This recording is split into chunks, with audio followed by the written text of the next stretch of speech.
지난주에는 저희가 한주 이제 퐁당에서 건너왔는데 제가 갑자기 스케줄이 이 방송 시간이 어려워져서 대표님께 양해를 구하고 한 주 쉬고 오늘 또 다시 방송을 진행하게 됐습니다. 매주 금요일 오후 2시마다 고정으로 이제 진행이 되고 있는데요. 오늘도 유재일 대표님 스튜디오에 나와 계십니다. 대표님 반갑습니다. 안녕하세요. 대표님 오늘 또 주제도 보니까 제가 이게 두 가지 내용이 각각 다른 줄 알았는데 이게 하나로 또 믹스가 되어 있는 하나의 사건이 있다고 하시더라고요. 네. 어떤 주제인지 설명 한번 부탁드리겠습니다. 일단은 이 성매매 노동자 네. 이렇게 표현을 할게요. 이분들에 대한 지원 이거와 관련된 얘기를 좀 하려고 합니다. 예. 일단은 성매매 피해자라고 얘기를 해요. 예. 그리고 마이크 네네 마이크 켜져 있습니다. 켜져 있어요. 제가 가까이 댈게요. 네네. 이분들이 성매매 피해자라고 표현을 하는데 네. 그거를 대한민국 국민들이 동의를 몇 명이나 하는지 모르겠어요. 누가 억지로 데려다가 하는 게 아니잖아요. 요즘 아니죠. 본인이 어쨌든 수익을 발생시켜야 되니까 하시는 거잖아요. 그렇죠. 이게요.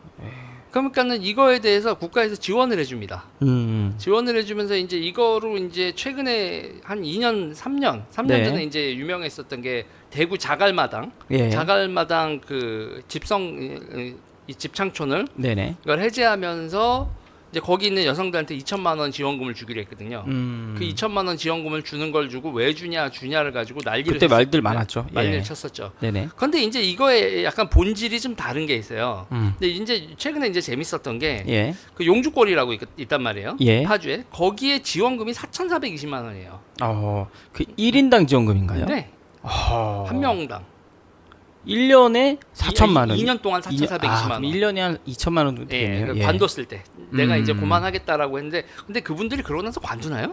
아유, 그러지 않겠죠. 네, 관두지 않죠. 절대로 관두지 예. 않습니다. 그리고 이제 이분들이 그러면 피해자면 네. 피해자 구제하면 이분들이 안 해야 되잖아요. 근데 그분들이 주장을 하는 게 있어요. 냅둬라. 네. 우리 이거 유예해 달라. 더 하게 해 달라. 이렇게 나온단 말이에요. 예. 그리고 이런 지원금 가지고는 자기들 삶의 문제가 해결이 안 된다. 이 정도 수익으로는, 이 정도 지원으로는 예. 그런 거란 말이에요. 음. 근데 이제 이게 이제 좀 완전히 황당한 게 여기 4,420만 원이잖아요. 네. 근데 오피스텔 또 성매매 종사자들이 있어요. 근데 그분들이 관뒀을 때 예. 650만 원을 지원을 해요. 어. 그러니까 이 얼마나 황당한 거냐면 왜 저 집창촌에 있었던 데는 4,420만 원이나 지원을 하는데 네. 왜 오피스텔. 오피는 650만 원 지원하냐? 차별이 아니냐? 뭐 이렇게 좀 궁금하긴 한데 그 차이가 뭔가요? 이게 차이가 예. 좀 황당하죠. 네. 이 차이가 왜 발생했을까가 키워드예요. 여기에 뭔가가 개입이 된 거군요. 네, 이거에 개입이 된 거예요. 그게 예. 뭐냐면 무슨 차이냐면 네. 집창촌은 재개발 대상입니다. 또 재개발과 또 거기 연결이 되네요. 네, 거기를 재개발을 해야 되기 때문에 빨리 거기를 속된 말로 치워야 그분들이 빨리 나가게 해야 건물을 올릴 수 있는 거예요. 그러니까 달래기 비용이 추가가 돼 있는 거네요. 그렇죠. 근데 그 달래기 비용을 그러면 건설업자가 되느냐? 네. 아니죠. 그럼 어디서 나라에서 돼요. 정부 세금으로. 예. 정부 세금으로. 네. 그리고 정부 세금으로 되고 그다음에 강제하죠. 퇴거를 강제합니다. 맞습니다. 예. 그러다 보니까 그 네. 정도의 금액이 측정돼서 지금 하고 있는 거고 네. 오피스텔에 있는 분들은 왜 우리를 차별하냐 이제 이렇게 나오는 거고. 이렇게 나오는 거고. 그런데 이거 황당하네요. 관련돼서 이제 이게 역사가 네. 노무현 때 시작하는 거거든요. 음. 성매매 특별법. 예. 성매매 특별법에서 시작을 하는 거고 그때 이제 성매매 특별법에서 이제 대한민국의 유명한 데가 네. 청량리, 용산 이런 거잖아요. 예, 맞습니다. 그럼 이 예. 성매매 특별법이 시행이 된 다음에 제일 먼저 없앤 집창촌이 어딜까요? 어디죠? 용산입니다. 용산에. 네, 예. 우리가 생각했을 때 미아리, 네. 천호동 네네. 뭐 이렇게 예, 청량리 뭐 이럴 이렇게 것 얘기를 하는데 같은데. 예. 용산이 제 1번이었어요. 치우는 게. 왜였을까요? 또 그 뭐 재개발 뭐 이런 게 부동산 개발이죠. 거기가 지금 뭐 있어요? 아이파크몰 있잖아요. 예, 엄청난 게 하나 들어와 있죠. 아이파크몰하고 그 앞에 아이파크몰 앞에 있는 거기 이제 주상복합 건물들 되게 네네. 지금 엄청나게 서울 시내에서 금싸라기라고 불리는 네. 금싸라기의 핵심 강북의 최고 요지라고 불리는 그 용산역 앞 그 주상복합 건물들이 네네. 그게 그 집창촌이 있었던 자리죠. 그러면 거기 건설업자 입장이나 거길 개발해야 되는 사람들 입장에선 시간이 돈이잖아요. 네. 빨리 최대한 빨리 예. 내보내야 되겠죠. 맞습니다. 그럼 그 정부에다가 어떻게 해야 돼요? 빨리 내보내달라고 쫄라야 되잖아요. 그렇죠? 그래서 제가 이 얘기를 왜 하냐? 그러니까 우리가 그 한명숙 총리 그 뇌물 사건이 있었잖아요. 네. 그 한땡땡 그 건설 회사로부터 돈 받은 거였는데 그거에 대해서 돈을 받았다라는 거로 했는데 왜 받았냐는 아직 세상에 얘기가 안 돼요. 그러네요. 그럼 왜 줬을까요? 그냥 총리라서 줬을까요? 그러니까 무슨 이득을 취했을 거냐라는 거에 대해서 그걸 밝히지 않고 그냥 돈 받은 거로 한명숙이 처벌받은 거로 끝났지만 그때 정황상 보면 네. 용산 개발을 하고 이해관계가 있었어요. 용산 개발이랑 개발이랑 이해관계가 있었단 말이에요. 예. 이거 뇌물이 5만 달러 뭐 이런 얘기도 있네요. 그렇죠. 그리고 이제 전세금 뭐 이렇게 쭉 나오는데, 예. 그러니까는 우리가 이런 걸 해봐야 돼요. 그러니까 왼쪽이 이렇게 여성들이 이렇게 할 때, 그럼 예. 순서가 있어서 하필이면 뭐 영등포도 있고, 뭐 청량리도 있고, 모두 했는데 왜 하필이면 용산 용산부터? 1번이었냐? 예. 개발이 1번이거든요. 그러면 그 개발과 관련돼서 왼쪽 사람들이 연관이 안 돼 있냐고요. 선생님 이게 사실 재개발 지역 같은 경우에는 돈이 어마어마하게 많이 왔다 갔다 하잖아요. 네. 그러니까 이게 뭐 조합장만 되면 뭐 3대가 먹고 산다. 뭐 그렇죠. 이런 말까지 있을 정도로. 네. 그러니까 이 재개발을 풀어달라고 어쨌든 시간이 이 제일 중요한 부분이니까. 네. 근데 그런 것들을 요청을 할 때 그 사이 이제 돈이 왔다 갔다 했다는 말씀이시잖아요. 그렇죠. 그러니까 지금 정황상 너무 그러니까 건설업자는 왜 돈을 줬을 거냐는 얘기예요. 페미 데모한테 총리긴 하지만 네네. 참 이런 거에 대해서 우리가 물음표를 안 찍을 수가 없죠. 그리고 이제 그 다음에 용산에서 우리가 비극적인 사태가 하나 났었잖아요. 지금 네. 다 까먹지만 용산 재배가 맞습니다. 과정에서 예. 사람도 뭐죠? 막 죽고 막 있었죠. 그쵸? 예, 맞습니다. 그거 할 때 여기서 대대적인 사건이 대대적인 사건 예. 있었죠. 용산 참사라고 있었잖아요. 예, 근데 맞습니다. 이것도 한번 생각을 해봐야 돼요.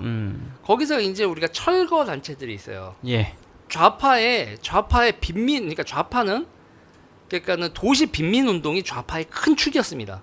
노동자 운동, 농민 운동, 빈민 운동 이렇게 큰 축이었는데 그 빈민 운동이 지금은 좌파에서 손절을 했죠. 그러니까 왜냐하면 빈민 운동이 맨 처음에 빈민 운동이 철거민 운동으로 갔을 때 네. 처음에는 이제 막 뭐 폭력 개발이니 주거권 보장이니 이런 식으로 어느 정도 납득될 만한 일로 가다가 나중에 대한민국이 이제 제도가 정비되고 한 다음에 이분들이 어떻게 하냐면 철거 깡패가 되죠. 진짜. 자, 그러니까 지금은 또 좀 바뀌었지만 용산 참사 때나 이런 게 보면 거기 철거하시는 분들 있잖아요. 네. 거기에서 가서 일단은 투쟁 기금을 걷습니다. 음. 투쟁 기금을 걷는데 그게 이제 막루 세우잖아요. 예. 막루 세우고 이런 게 다 비용이 붙어 있습니다. 2천만 원, 3천만 원 이렇게 쭉 막루가 돼 있어요. 그리고 막루를 세운 다음에 보셨죠? 그때 휘발유 던지고 막 이렇게 투쟁을 하잖아요. 너무 위험했죠. 그럼 예. 개발을 막으려고 하면 그러면 이제 개발하는 입장에서는 빨리 치워야 되잖아요. 예. 그럴 때 그 사람들을 치우려면 누구를 고용을 해야 될까요? 건설을 하시는 분들은 참. 또 어쨌든 해결해야 되죠. 예, 다툼이 협상을 해야 심하게 되고. 일어나니까요. 그때 예. 등장하는 게 민변 변호사들입니다. 아, 그렇구나. 예. 그럼 민변 변호사들은 와가지고 그러니까 우리가 아니면 저쪽을 해결해 줄 수 없어요. 그리고 이제 자기네들이 협상의 키를 쥐고 재개발의 이권을 가져가죠. 그래서 민변 사람들이 인권 변호사라고 그렇게 얘기를 부르던 사람들이 한 돈 버는 거 보면 디벨로퍼가 그렇게 많습니다. 목사님 이거 구조 보이세요? 네, 네. 이게 저희도 그 재개발 그 과정이 있다 보니까 네. 지금 얘기하시는 내용들이 어떻게 돌아가는지는 머릿속에 좀 그려지는 네. 부분들이 있습니다. 그리고 예. 이제 거기 가가지고 그 못하게 나오는 그런 업자들이 나오는 거죠. 그리고 예. 그 사람들은 그 방방곡곡 찾아다녀요. 그런 네. 사건들을 또 찾아다니는 거예요. 그렇게 해서 이제 어디서 재개발한다, 뭐 한다 하면 가고 그 난리를 치고. 근데 그거에 대해서 좌파 내에서도 비판의 목소리를 낸 적이 있어요. 아, 그렇구나. 이렇게 말지에서도 그런 걸 비판의 목소리를 냈었거든요. 좌파 네. 내에서도 아 이건 너무 양아치 짓 아니냐. 그랬더니 어떻게 됐을 것 같으세요? 좌판에서 용인을 해주지 않았을 것 같은데요. 그냥 와가지고 그 신문사에 있는 컴퓨터하고 집기를 다 때려 부셨습니다. 간단 명료하네요. 간단 명료하죠. 그리고 그거를 두고서 이건 안 되겠다. 더 이상 이 사람들을 좌파 취급하면 안 되겠다고 좌파 블럭에서 이거를 빼내요. 이 단체들을.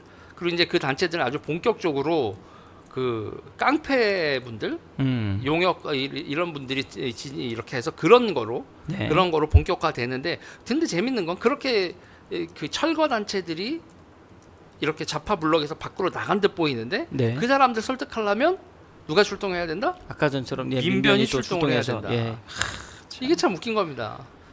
끊임없이 그 굴레를 벗어날 수가 없겠네요. 그렇죠. 구조 자체가요. 예. 그리고 이제 코스닥 상장사들이라는 게 이 경영권 문제 같은 게 났을 때 네. 주주총회장에 이렇게 어깨 걸고 민변 변호사와 함께 등장을 해서 그 회사 인수합병에도 개입을 하고. 네.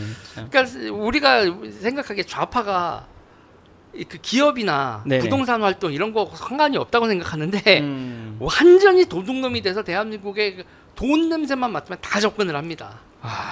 그러니까 속된 말로 우파분들은 네. 윗분들이 예. 장난질을 치는데 여기는 이런 식으로 조직을 해내고 난리를 피면서 이렇게 하죠. 그러니까 이게 지금 이런 식으로 조직이 되니까 얼마나 무서운 세상입니까? 맞습니다. 그리고, 예. 참 그 말씀해 주시다 보니까 그 이런 자금이 흘러가는 그 구조 자체가요. 네. 그 저희 처음에 모시고 방송할 때도 그런 자금들이 흘러가는 게 우리가 모르고 있는 게 너무 많다라고 하셨잖아요. 네. 사실 이런 상상도 못할 부분이거든요. 왜냐하면 성매매 여성들한테 지원되고 있는 그 지원금이 어디에서 이 우리의 세금이 흘러나갔고 새갖고 있고 또 이런 뇌물들을 막 주고받고 있고 네. 상상도 못할 막 이야기들이 뒤에서 막 굴러가고 있거든요. 그렇죠. 근데 이런 자금을 우파 진영에서도 모르고 있는 건가요, 이게? 지금 보면 모르고 있어요. 그렇구나. 그러니까 예. 제가 봤을 땐 네. 여기 지금 그 몇몇 사람들 와가지고 난리치고 목사님한테 시비 걸고 막 한 사람들 있잖아요. 예, 예. 그 사람들도 저쪽 사람들하고 비즈니스 관계로 얽혀 있을 수 있어요. 참. 재개발 현장의 해결사로 돌아다니는 분들 중에서 네.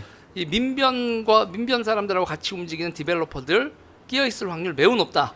특히 정강훈 목사님한테 위해를 가하는 이런. 네. 그래서 저는 이거 한번 그 사람들 몇몇 한번 이제 종합적으로 한번 검토해 볼 필요가 있다. 저쪽으로 움직이는 네네. 플레이어들은 누군가? 진짜. 해결사들이에요.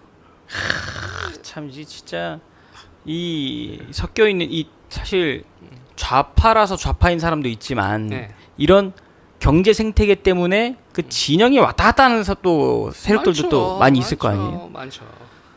어느 정도 된다고 보세요? 이게 사상적 좌파 말고 네. 경제적인 흐름 때문에 좌파 진영에 속해 있는 비율이 어느 정도 된다고 좀 보세요? 그러니까 저는 네. 그러니까 운동권이 아니었는데 그냥 예. 그때 그 시절 학번들 중에서 길거리 나가서 돌 던진 건 다들 해봤잖아요. 그리고 그러면서 이제 NL 일명 주사파, 나 어느 학교 무슨 과였고 NL이었어 네. 라는 걸 대관 업무에서 쓴다고요. 그러니까 지금 이 386이라고 하는 이 사람들이 그냥 거대 세대 블록으로 주요 자리에 다 자리를 하고 있기 때문에 옛날에 이제 우리가 학연, 지연 그러잖아요. 운동권 인연이 영업이 돼요. 그 당시에 그 운동권으로 활동했던 것 자체가 네. 학연지연처럼 네. 지금도 계속 그 이어진다는 말씀이잖아요. 그렇죠. 거기서 나 몇 학번 어디고 뭐 그 정파가 어디였어, NL 정파였어, 뭐였어. 네네. 뭐 이게 그냥 거의 지연 학연처럼 작동을 하죠. 묶여 있구나. 무서운 겁니다. 그럼 대표님 이게 저는 이제 시대가 좀 바뀌었다는 생각도 좀 있는데 지금 그 우리가 생각하고 있는 그 주사파 세력이라고 말하던 그 이제 운동권 세력이 어쨌든 대한민국을 망가뜨리려고 하는 그 구조가 더 위험한 건지 아니면 돈 때문에 좀 먹고 있는 좌파 진영에 기생하고 있는 사람들이 더 위험한 건지. 아니 그거는 그냥 예. 기본적으로요. 얘네들은 계속 우호대중이라는 개념이 있단 말이에요. 우호대중이 네. 정신적으로 얘네들의 스토리텔링에 이렇게 돼서 저쪽의 역사관을 받아들여서 네. 우호대중이 되는 경우도 있지만 돈벌이 때문에 우호대중이 되는 것도 우호대중이에요. 그 숫자가 적지 않은 것 같습니다. 그 숫자 많죠. 그리고 네. 그게 다 저 사람들의 힘이 되죠. 음. 정치 운동의 연료가 되는 거죠. 그리고 이제 여기서 이제 얼마나 웃기냐면, 예. 그러면 이 성매매 여성들한테 당신들은 피해자요라고 가르쳐요. 그 교육 누가 할까요? 페미 활동가들이 합니다. 그리고 그 교육하면 돈 주죠. 예. 그렇게 맨 처음에 2004년 성매매 특별법 생기고 그렇게 활동하던 사람들이 특별 강제사가 돼서 이제 학교에서도 직장에서도 다 의무 교육하잖아요. 아, 그러니까요. 다 의무 교육 다 그거 하는 사람들 회사에서도 하고 막 하잖아요, 요즘에요. 그래서 아, 그게 전부 다 심각하구나. 이 사람들의 생계비로 다 들어가는 거죠. 와, 그러면 지금 이런 쪽에서도 새는 돈이 엄청나겠네요, 또. 엄청나죠. 그러니까 그때 이명박 대통령이 당선되고 저는 윤석열 대통령한테 되게 아쉬운 것 중에 하나가 네. 감사 한번 때렸어야 돼요. 그러니까 이명박 대통령이 이거에 대해서 감사를 했었거든요. 네. 그때 어떤 게 나왔었냐면, 그러니까 청량리 같은데 집창촌에 그래서 재활센터를 만들어요. 예. 여성들을. 그래놓고서 뭐냐면 통신비 지원 사업을 합니다. 핸드폰 있잖아요. 네네. 핸드폰을 만들면 그 핸드폰 요금을 지원을 해주는 사업을 해요. 네. 그 사업을 왜 하냐? 개인정보 얻으려고 하는 겁니다. 누구 이름, 그럼 전화번호하고 이름을 알 수 있잖아요. 네. 그러면 그 사람이 어디 가서 뭐 하는지 추적 관찰이 가능하잖아요. 그러니까 그걸 하려고 이 핸드폰 지원 사업을 한 거예요. 그러면 그 집창촌에서 노동하는 성매매 하시는 분들이 그걸 알잖아요. 나라한테 자기 개인 정보를 주민등록번호하고 전화번호를 알려주고 싶어요? 아, 싫죠. 아니죠. 예. 그러면은 이 사업이 실시됐으면 이거에 대해서 결국 실적을 내야 되잖아요. 또 그 활동가들은. 예. 그래서 거기에 하면 밥 해주는 이모, 뭐 하는 이모들 있잖아요. 이모들이 이거에 등록을 합니다. 대표님, 그러면 지금 어. 제가 말씀할 때 기사를 잠깐 네. 제가 살펴봤는데 네. 보니까 이게 1년 차에서 2년 차로 넘어갈 때 2배가 인상이 되니까 네. 1인당 최대 지원금이 기존 4,420만 원에서 네.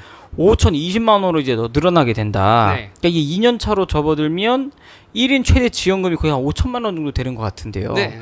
이게 지금 지금 늘리고 있는 거예요. 젊은 친구들이 1년 동안 사실 네. 열심히 일해도 초봉이 네.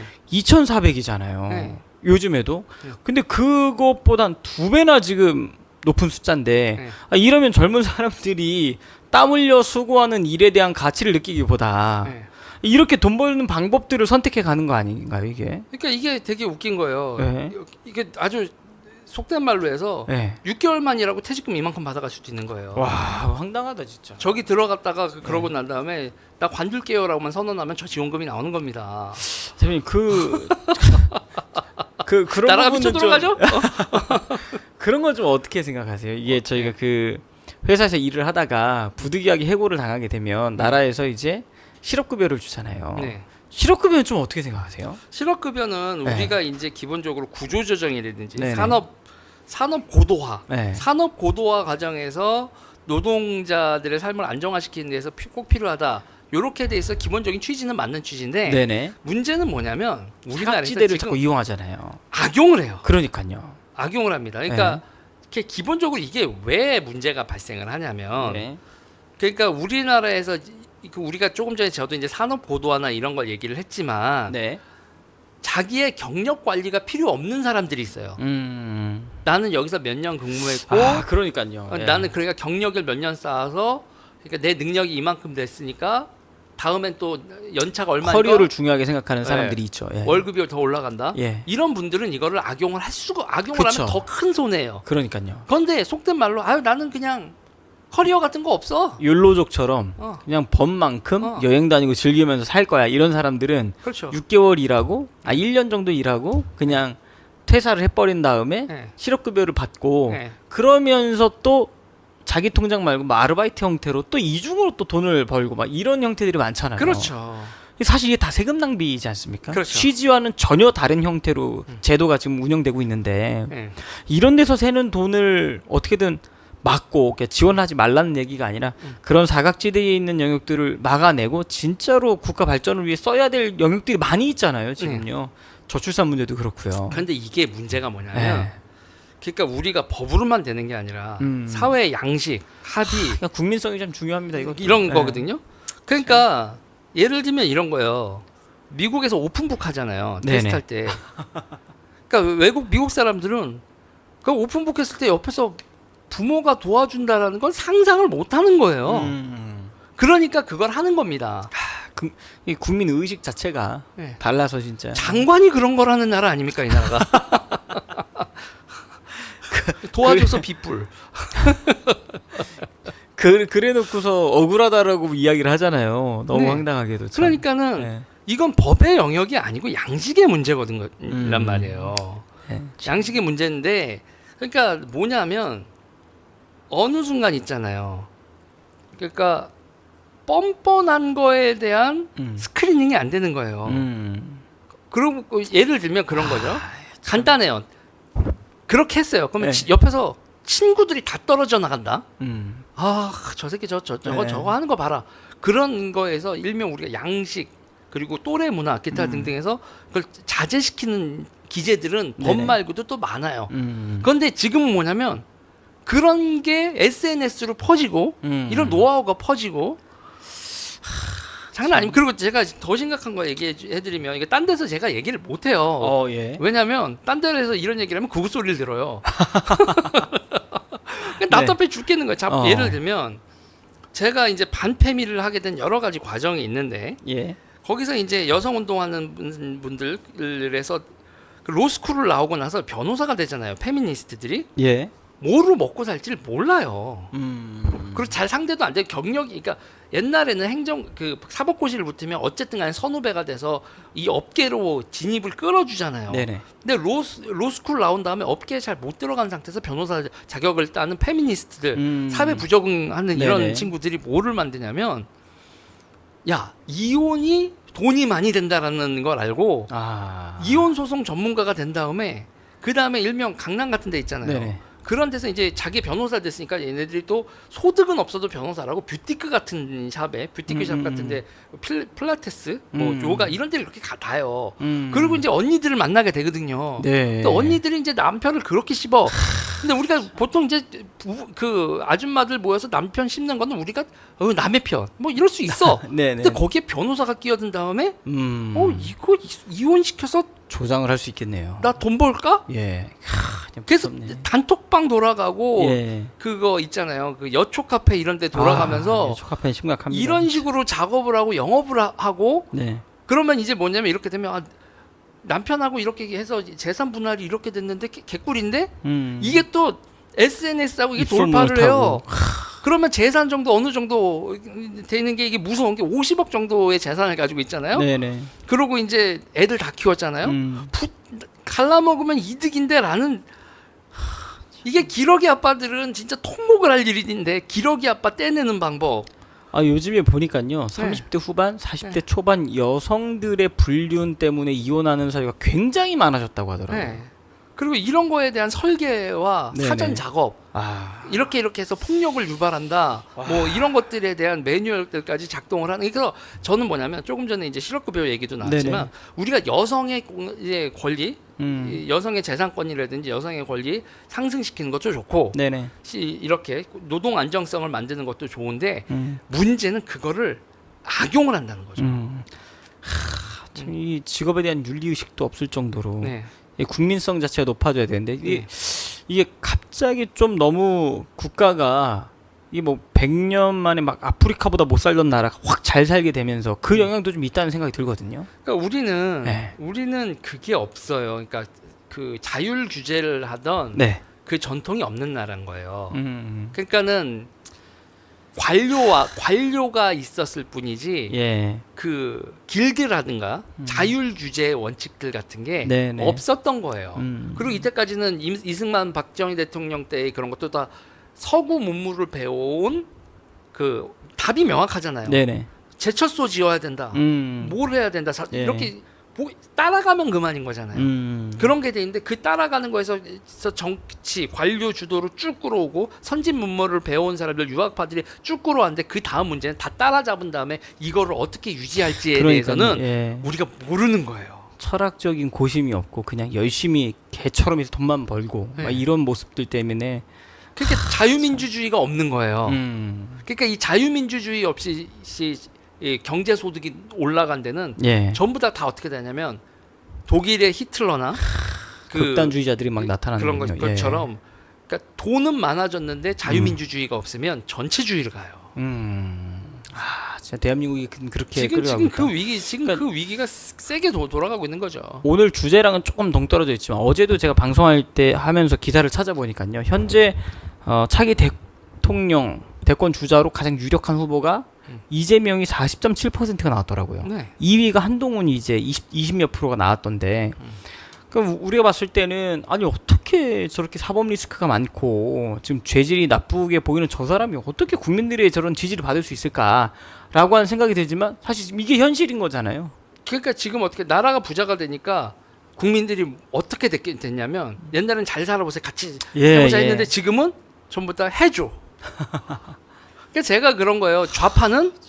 좌파 사상이 너무 퍼지면 뭐가 된다? 찡찡거리게 된다. 그러니까 우리가 노동자의 권리, 여성의 권리, 이런 기본권 이런 것들을 확장하는 정도가 이제는 좌파가 사회에 긍정적인 역할을 하는 그런 상황이 아니라는 거예요. 그러니까 가난한 사람들, 약한 사람들 도와준다 이런 차원의 문제가 아니라 그러니까 지금 진짜 우리가 냉정해야 되는 건 뭐냐면 어느 순간 우리가 서민이다.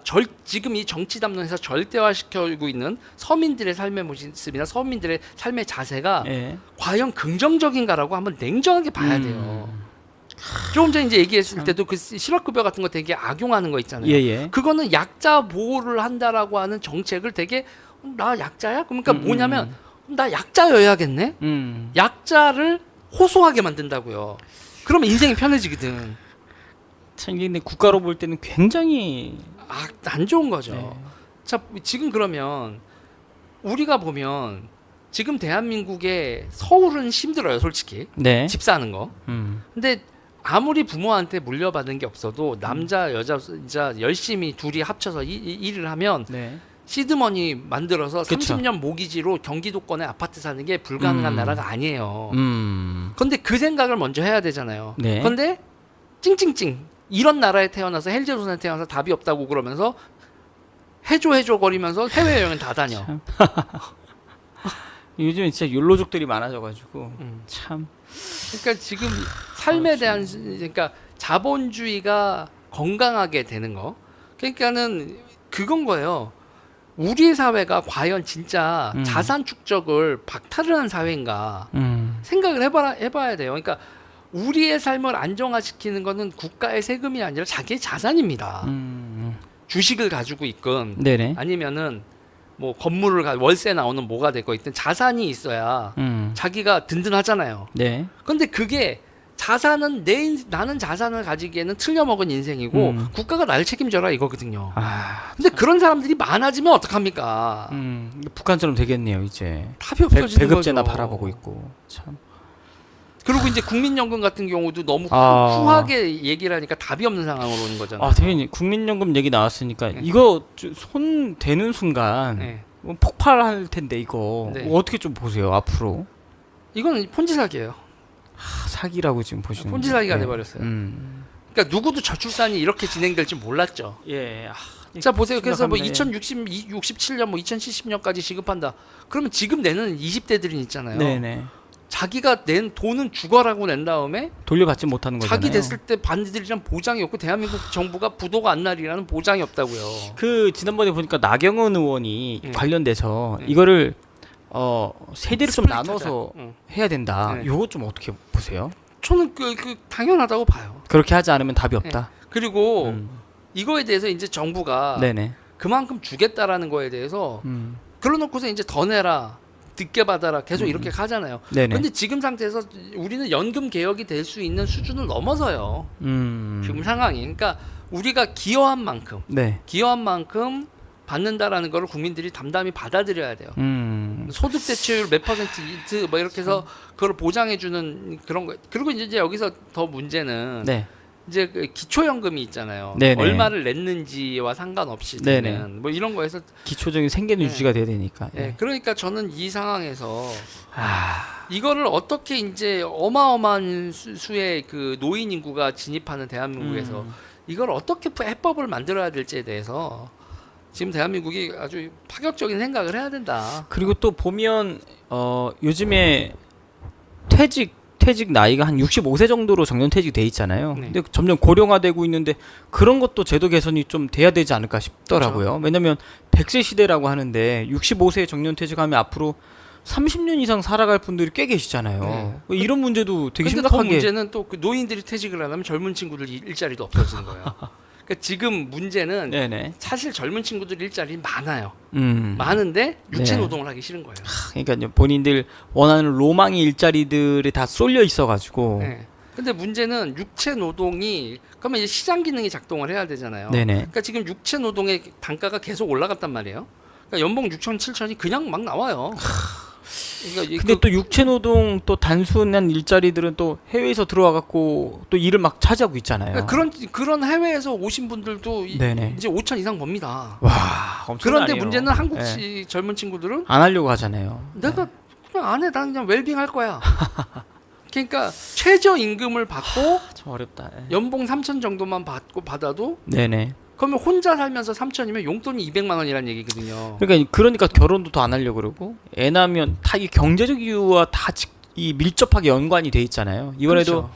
아파트 그러니까 신혼집을 준비할 수 있도록 대출이라든지 이런 규제를 좀 많이 좀 풀어준다고 하니까 확실히 결혼 증가요. 그리고 아이를 낳는 그 비중이 늘었다고 하더라고요. 이제 그 문제가 제일 큰 것 같아요, 보면. 그러니까는 네. 삶에서 행복이라든지 기타 등등에서 네네. 그러니까는 이게 설계를 그렇게 설계하는 게 둘이 남녀가 만나서 둘이 이게 진짜 올드한 얘기라고 치부를 하는데 알뜰살뜰 네네. 모아서 삶의 기반을 만들어 간다. 예. 그러니까 지금은 근데 참 그게 약간 올드한 이야기가 아니라 그건 그 순리잖아요. 그냥. 기본이 됐어야 네. 되는 거예요. 그러니까 지금 저는 그런 거예요. 대한민국 보수 진영이 네. 그냥 저쪽에서 올드해 그러면은 그러니까 우리가 꼰대짓 하면 안 되는 게 있고 예. 꼰대짓 해야 되는 게 있는데 예, 그렇죠. 그걸 구분을 못 한 거예요. 그래서 저는 그런 거예요. 그러니까 옛날에는 보면 나라에서도 계속 얘기를 했단 말이에요. 네. 그러니까 재형저축 같은 것도 있었단 말이죠. 예. 재형저축 있었고 국민 청약 있었고 음. 그러면 이제 옛날에는 너 아파트 몇 평짜리 있어 시집장가 갈 때 그렇게 물어보지 않아요. 예. 너 재형저축 얼마짜리 들었어? 아. 그리고 그 아파트 청약 통장은 만들었지? 그러면 너 재형저축 하는 거 보고 청약 통장 만든 거 보니 결혼에 하고 나서도 헛짓거리 안 하고 이대로 쭉 살아 이거거든요. 지금 뭘 가져오라는 게 아니라 이 자세만 보고 미래에 대해서 둘이 같이 협력해서 살라라는 게 기본적이었는데 지금은 아니에요. 다 가지고 오라 이거예요. 그러니까요. 근데 어떻게 생각을 가는 게 해보면 아니 30대 초반에 어떻게 아파트가 있고 어떻게 차가 있고 어떻게 그걸 준비를 합니까? 그러니까요. 그리고 예. 나서 이제 부모님들도 부모님은 가지고 있지만 예. 부모님은 또 그걸 또 돌아가실 때까지 써야 되잖아요. 그럼요. 그러니까 뭐냐면 내가 엄마 아빠 때랑 같이 살면서 30평대 아파트를 살았는데 예. 내가 엄마 아빠로부터 독립한 다음에 어떻게 30평짜리 그 이하로 처음부터 살지? 엄마도 시집장가 갈 때 3, 40평짜리 아파트가 거기서부터 시작을 했겠냐. 단칸방에서 시작하는 거죠, 이게. 그런데 엄마 아빠는 그 과정을 거쳤는데 우리나라 부모님들의 잘못이에요. 또 저는 그 내 부분도 크다고 자식이 봅니다. 예. 시작부터 갑자기 그러니까 삶의 질이 좀 떨어질지라도 젊잖아요. 네네. 젊었을 때 뭐가 부끄러워라고 할 수도 있는데 예. 야 기왕이면 이렇게 해서 그러면서 이게 어떻게 되냐면 신분제가 되고 있대. 신분혼. 결혼이 가면 갈수록 신분혼이 강화가 되고 네네. 그리고 이제 옛날에는 내가 별 볼 일 없다고 생각한 놈이 나이 먹어보니까 이렇게 잘 됐네 이런 것들도 있었는데 지금은 이제는 그냥 굳었어 이런 사고방 실제로 굳었는지 모르겠지만 그거를 강요하고 이런 식으로 돼 있는 거로 나오죠. 대표님 그 주변에 이렇게 보시면 그래도 경제적으로 한 가장이 네. 경제적으로 좀 여유가 있으려면 네. 그래도 한 40대 초반은 좀 돼야 네. 그래도 어느 정도 이게 자리가 잡힐 나이가 좀 되는 거 아닌가요? 그렇죠. 그때쯤 돼야 되는데 지금 뭐 이제 결혼 막 사회 초년생 네. 친구들한테 그런 거를 요구한다는 것 자체가 엄청난 모순인데. 그러니까 저는 그런 얘기를 해요. 사회 초년생들 요새 한 300 정도 네. 에서 저는 둘이 벌어서 600을 벌면 둘이 벌어서 600을 요즘 벌면 300도 벌기 쉽지 않더라고요. 네. 근데 그게 네. 그러니까 조금 힘들까고 하면 300 음. 버는 방법은 정말 많아요. 음. 그러니까 그거에 그러니까 우리가 무슨 생각을 해야 되냐면 화이트 칼라 노동 자체가 많이 바뀌고 있단 말이에요. 화이트 칼라 노동이 많이 바뀌고 있고 그리고 문제는 제조업 분야에서 고부가가치 쪽 있잖아요. 이거는 이제 문과는 거의 전멸이죠. 문과 그래서 요새 대학생에서도 이제 문과 별로 없으니까 지금 뭐 70대 30 이렇게까지 됐더라고요. 아 근데 네.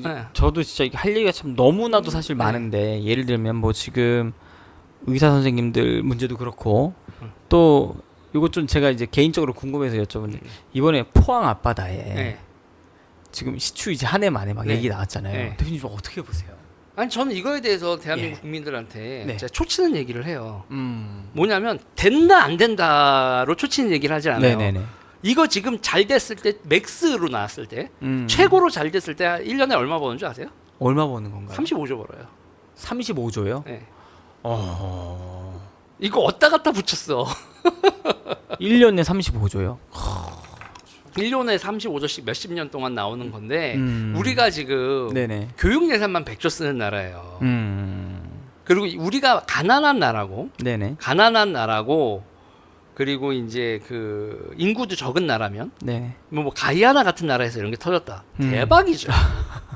대박인데 네네. 그러니까 우리나라 경제 규모를 생각을 하면 좋은 일이죠. 네네. 1년에 35조씩 정도 들어온다고 생각을 하면. 네. 근데 이거 있잖아요. 네네. 이 35조 들어오는 걸 전부 다 국민연금에다 꽂아 주잖아요. 꽂아 주면 그러면 국민연금이 이게 숨통이 트이는 정도. 아. 그리고 국민연금 그러니까 건강보험에 꽂아 준다. 아, 노령화돼도 네네. 노령사회가 돼도 지금 같은 의료 혜택 우리가 의료비 더 많이 내지 않고도 네네. 그러니까 의료비를 더 많이 내지 않고도 지금 정도 수준으로 8% 정도의 건강보험료를 내고도 노인이 많아져도 서비스를 받을 수 있을 정도. 그러니까 이게 대박이 나면 고맙긴 한 거지만 네네. 이거 터졌다고 갑자기 부자 나라가 되거나 그러니까 우리는 이게 터져도 열심히 살아야 되는 나라다. 그러니까 인구 5천만짜리 나라에 네네. 경제 규모 이 정도 되는 나라 있잖아요. 네. 그러니까 저는 그 착시를 하지 말라는 거예요. 1970년대였다면 네네. 이게 터지면 뭐 어마어마한 거였겠네요. 네. 어마어마한 거죠. 네네. 그러니까 국가 예산을 다 네네. 커버해 주는 정도의 이렇게 하는 거지만 우리 지금 너무 잘났다. 근데 지금 아무리 못 산다 그래도 해외 나가보면 너무 잘 산다고 하잖아요. 진짜. 아우 선진국이죠. 그러니까 네. 그게 저는 그건 거예요. 확률은 20% 정부에서 발표한 거로 확률은 20%라고 했잖아요. 근데 그 20%가 그 이제 시추하는 그 업계에서 봤을 때는 굉장히 높은 또 수치라고 하긴 높은 하더라고요. 수치라고 하더라고요. 그러니까 안 될 확률이 80%고 네. 그리고 된다고 해도 1년에 35조씩이니까 저는 기본적으로 이거로 이래요. 그거 되든 안 되든 네. 그냥 열심히 살아야 된다 우리는. 우리가 열심히 살아야 된다라는 건 변하지 않는다. 네, 맞습니다. 참. 대표님 모시고 이렇게 그 얘기 진행하다 보면 국가 예산이 진짜 너무 터무니없는 곳에 막 줄줄 세고 있는 것들을 많이 보게 되거든요. 네. 그러니까 중요한 건 제가 이게 이렇게 새 나가고 있습니다라고 알리는 것도 중요하지만 그럼 그 새 나가는 걸 어떻게 막을 수 있고 또 새 나가지 않고 정말 가치 있는 곳에 이 자금들을 어떻게 흘려보낼지 네.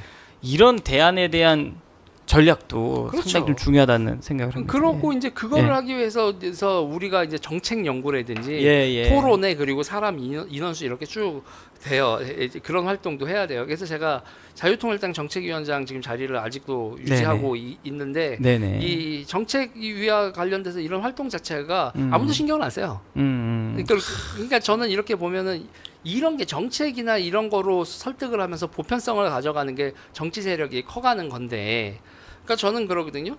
그 요번에 이제 그 일명 그 유럽에서 극우라고 왕따가 됐었던 정치 세력들, 네. 국민전선이나 이런 데가 일당이 됐어요. 유럽 연합 선거에서.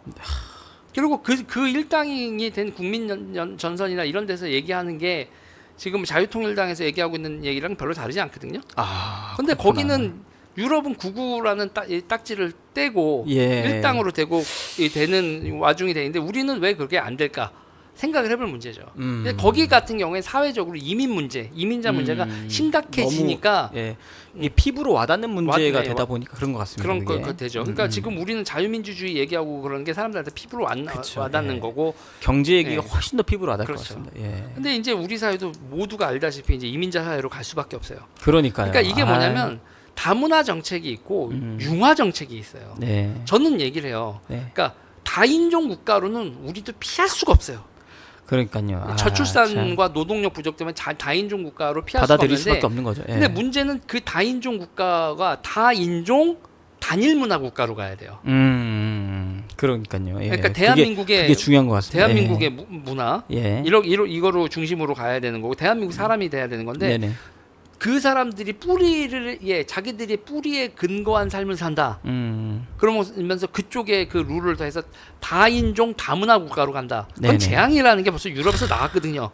그러니까 유럽이 지금 우파들이 극우라고 하는 데가 이제 압도적으로 하고 그다음에 이제 프랑스 공화당 그 당수가 요번에 우리는 그 르펜은 아니지만 그쪽 국민전선 쪽하고 연합한다라고 했다가 난리가 났단 말이에요. 네. 그러니까는 구구를 고립시켜야겠다 이런 식으로 돼 있었던 전선이 유럽에선 무너졌어요. 일명 1945년 이후에 유럽 사회의 컨센서스가 무너졌다고 얘기를 해요. 이번 유럽 연합 선거에서. 예. 그러니까는 자기네들은 포용적이고 똘레랑스하고 다 포용하고 우리나라에 와서도 너 니네 문화식으로 살고 싶은 거에서 다 살아. 니네끼리 뭉쳐서 살고 니네 타운 만들어 살아. 이거 용인을 했더니 지금 깡패에 마약에 사실 폭탄 테러에 난리도 아니잖아요. 이슬람 문화만 들어와도 사회적 문제가 굉장히 크다는 걸 유럽 사회를 통해서 이미 다 답습을 했지 않습니까? 그렇죠. 근데 지금 그런 문제들이 대한민국 안에 가속화되어 가고 있다라는 것 자체도 되게 위험해 보이는데. 그러니까 이게 문제는 뭐냐면 네. 우리나라 좌파들이요 게을러서 그래요. 그러니까 얘네들이 생각하는 유럽은 1960년대 유럽이에요. 그러니까는 제가 이제 얘기를 하는 게 1960년대에 그렇게 자기네들의 식민 모국으로서 과거 식민지 국가들에 대해서 포용하고 이민을 포용을 한 다음에 네. 딱 그 사람들이 애를 낳기 시작을 하면서 1980년대나 이렇게 애를 낳기 시작하면서 1980년에 프랑스 대표팀 사진을 보면 플라티니 다 백인들하고 서 있어요. 그리고 1998년 프랑스 월드컵 우승할 때 그 앙리, 트라제게, 지단 생각해 보세요. 예, 대단했죠. 예. 그렇죠. 마켈레레 한 명 정도 프랑스 사람이고 전부 다 흑인들 아니었어요. 비에이라 뭐 이런, 그러니까요. 뿌띠 뭐 이런. 그러니까 지금 제가 얘기를 하는 거는 우리가 유럽 사회가 실패했던 다문화 정책을 네. 그러니까 우리는 강력한 융화 정책을 해야 되는 거고 그 유럽에서도 빠르게 다문화 정책에서 융화 정책으로 돌아선 네. 영국이 이제 유럽 연합을 탈퇴하면서까지 융화 정책 기조를 잡아간 영국이 다양한 인종이 살지만 평화로운 거 아닙니까? 비교적. 네. 다른 데서는 총질이 나고 조폭들이 고속도로 톨게이트에서 기다리고 있다가 톨게이트 빠져나오는 차량에다가 총질하고 사람 죽이는 일까지 벌어지고 있는 게 지금 유럽 아니에요. 네, 맞습니다. 참. 치안 무너지고. 대표님 진짜 뭐 의료 정책도 사실 의료 정책 같은 경우에는 짧게 다룰 수 있는 부분이 아니라는 생각이 들거든요. 네. 굉장히 좀 길게 얘기해야 될 부분이라 예수사랑님께서 의료 정책에 대해서도 말씀을 좀 해달라고 하시는데 네. 이런 건 나중에 좀 시간을 좀 확보해가지고 네. 이 주제만 한번 다뤄봐도 좋을 것 같습니다. 네. 뭐 간단하게 드릴 수 있는 말씀이 아니에요. 네, 그러니까요. 예. 최근에 있어서 제왕절개, 제왕절개를 했을 때 이 무통주사하고 또 하나 약 2개를 예. 해서 통증을 줄여주는 그런 거 있는데 그거를 이제 나라에서 두 약품을 섞어 쓰지 못하게 해서 지금 맘카페하고 기타 난리가 났죠. 그러니까 그게 왜 그렇게 됐는지에 대해서 나중에 기회가 되면 설명을 네네. 드리고 그리고 이제 기본적으로 우리나라 의료는 사회주의 의료거든요. 우리가 선택할 자유가 없어요. 그리고 그런 거에 대해서 저는 이번에 이제 윤석열 대통령하고 관련해서 이거 되게 맞서는 입장인 게 기본적으로 우리가 우파라고 하면 예. 선택할 자유하고 자유시장 경제에 입각해서 문제를 풀어야지 이거를 좌파들의 논리와 국가주의적인 접근을 하는 건 선진 대한민국에서 어울리지 않다. 그러니까 이게 참 그 고민되는 부분들이 많이 있는데 네. 이런 부분들은 나중에 진짜 좀 한 번 더 시간 내서 다뤄보도록 하겠습니다. 대표님 진짜 다음에는 좀 그러면 지금까지는 저희가 이제 문제 제기에 대한 이야기를 쭉 했는데 네. 다음 주에는 이러한 문제들을 어떻게 하면 우리가 이제 국가를 위한 긍정적인 흐름으로 틀 수 있는지 좀 전략적인 내용이 좀 있으면 좋겠다는 생각이 있거든요. 그런 얘기 시작하면 이제 그런 네네. 얘기로 내용 바꾸죠. 뭐. 예, 일단 알겠습니다. 오늘도 이제 예. 얘기하면 다문화 정책을 융화 정책으로 바꿔야 된다. 그러니까 프랑스 모델에서 영국의 최근 모델로 바꿔야 된다. 그러니까 저는 조나단이라는 친구 있잖아요. 네네. 요새 콩고에서 온 네네네. 콩고자매. 그러니까 굉장히 재밌더라고요. 콩고에서 와서 네. 한국화된 사람이죠. 그러니까 그런 융화가 필요하다는 거예요.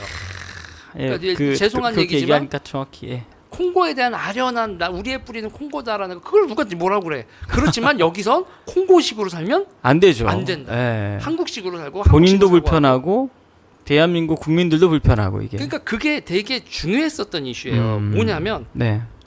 교실에서 어떤 언어로 가르쳐야 되냐. 아 그러네요. 네 맞습니다. 그러니까 지금 우리가 이제 일본에서도 조선인 학교들이 있잖아요. 한글을 뿌리를 잊어야 된다. 네네네. 이러는 게 있었는데 그런 게 있어 우리 뿌리를 지켜야겠다 이런 게 있는데 그러니까 지금 우리가 그런 걸 허용을 할 것이냐. 그러니까 우리나라 요번에 다언어 수업을 하려고 했어요. 교육감들이. 저희 부천이나 이렇게 초등학생 중에 조선족이 아니라 중국 분들 조선족이라고 얘기 안 할게요. 그냥 중국 분들이라고. 중국 분들이 네네. 많으니까 중국어로 하고 한국어로 하고 병행 수업하자 그런데 저는 간단한 거예요. 절대로 그러면 안 된다. 그게 이제 융화정 그러니까 교실에서도 네네. 어떤 언어를 할까 그리고 복장도 공식적인 복장을 어떻게 할까 이런 거 있잖아요. 이런 거 전부 다 저는 다문화 정책이 아니라 융화 정책으로 가야 되는 게 맞고 그리고 국가에서도 한국적인 게 무엇인가 맞아요. 지금 여기서 우리가 이제 오프닝에서는 한국적인 게 무엇인가 할 때 기독교 입금용 자유민주주의 맞습니다. 자유시장 예. 경제 뭐 이렇게 쭉 나오는 거 있잖아요. 큰 틀을 가르쳐서. 큰 틀을 지금 여기 네. 얘기 나오는데 그런 것들이 생활상에서 어떤 디테일로 가져가야 되느냐 그런 얘기들을 해야 돼요. 지금 맞습니다. 저는 국민의힘이나 네네. 민주당 다문화만 얘기밖에 안 해요. 여기서 융화 얘기를 하면 극우라고 불려요.